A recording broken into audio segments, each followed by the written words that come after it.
आम आदमी पार्टी के 7 सांसदों को बीजेपी ने हैक कर लिया। अब विधायकों की बारी बताई जा रही है। यह असर तो अगले साल होने वाले पंजाब विधानसभा चुनाव में दिखेगा, लेकिन बीजेपी की विस्तारवादी नीति के तहत बिहार में भी खेल हो जाए तो कोई आश्चर्य की बात नहीं। आरजेडी और कांग्रेस में बीजेपी पहले ही सेंध लगा चुकी है। आम आदमी पार्टी को तोड़ने के बाद बीजेपी बिहार में अपना लक्ष्य 104 रखा है। इस पर काम भी शुरू हो गया है। नमस्कार, आदाब, सत श्री अकाल। मैं हूं मनोज नारायण सिंह और आप देख रहे हैं मंथन टुडे। बीजेपी या कोई भी पार्टी अपनी ताकत अगर बढ़ाना चाहती है, बढ़ाती है, तो इसमें हर्ज ही क्या है। हाल ही में नीतीश कुमार ने जेडीयू विधायकों को अगली बार जेडीयू को कुल 243 में 200 पार सीटों का लक्ष्य दिया है। ऐसे में बीजेपी भी अपने को मजबूत करने का प्रयास करे तो इसमें एनडीए में खटपट के रूप में नहीं देखा जाना चाहिए। हाँ, एक संभावना से इनकार नहीं किया जा सकता, वह यह है कि ऐसा होने पर उस खेल का खतरा खत्म हो जाएगा जिसकी उम्मीद 41 विधायकों वाला विपक्ष इस बुरी हालत में पाले हुए है। आरजेडी में टूट की आशंका इसलिए बढ़ जाती है कि दिल्ली में आम आदमी पार्टी के साथ ऐसा हो चुका है। 7 सांसदों का टूटकर बीजेपी में जाना सामान्य घटना नहीं है। अब तो आम आदमी पार्टी के विधायकों के टूटने के भी दावे किए जा रहे हैं। जहां तक बिहार में आरजेडी का सवाल है तो पहले ही उसे इसका संकेत मिल चुका है।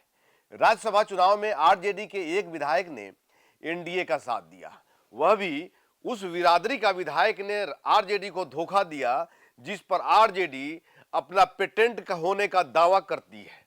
यानी मुस्लिम विधायक से भी धोखा मिल गया।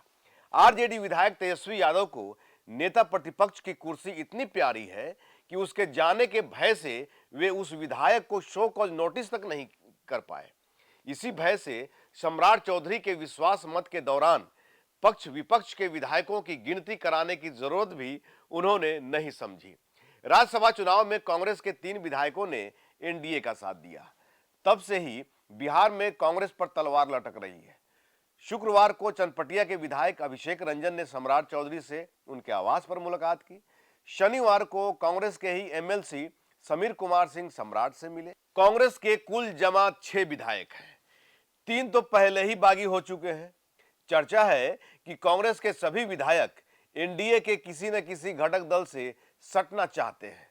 चूंकि सम्राट चौधरी अब सीएम है, इसलिए उनकी ओर कांग्रेस विधायकों का मुखातिब होना स्वाभाविक है।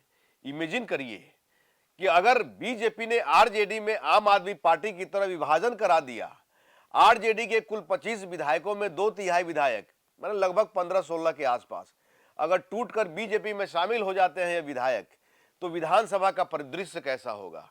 बीजेपी के अभी 88 विधायक हैं। आरजेडी से 15 आ गए तो संख्या बल 103 पर पहुंच जाएगी।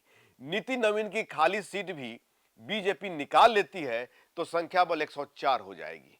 बीजेपी की पहल पर ही जीतन राम मांझी की पार्टी हम, उपेंद्र कुशवाहा की आरएलएम और चिराग पासवान के नेतृत्व वाली एलजेपी आर एनडीए का हिस्सा बनी है। यानी इनके विधायकों पर बीजेपी का नैतिक हक बनता है। तब यह संख्या 104 से बढ़कर 124 हो जाएगी। सरकार बनाने के लिए 122 का ही जादुई आंकड़ा है। अपनी ताकत बढ़ाने के बावजूद बीजेपी अपने प्रमुख सहयोगी नीतीश कुमार को नाराज करने से बचेगी। जेडीयू का साथ छोड़ने की भूल शायद ही करे। इसकी 2 वजह है।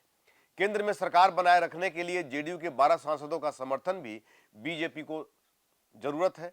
नीतीश कुमार एनडीए के सबसे पुराने साथी हैं, इसलिए उनकी उपेक्षा करने से बीजेपी बिल्कुल बचेगी।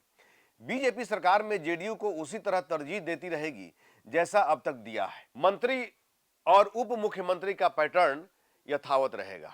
नीतीश की नीतियां खारिज नहीं की जा सकती, उन पर ही बीजेपी के सीएम काम करते रहेंगे। इससे बीजेपी के ताकतवर होने के बावजूद जेडीयू का रुतबा बरकरार रहेगा।